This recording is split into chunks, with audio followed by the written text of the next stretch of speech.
छोटी तहरा चोटी से चोट लगता।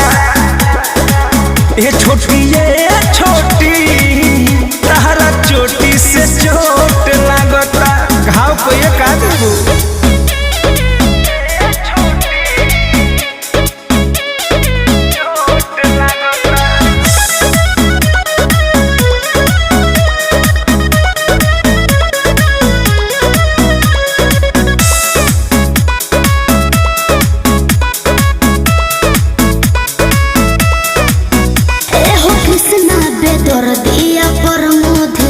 प्यार करो नहीं तो होई विरोध जी।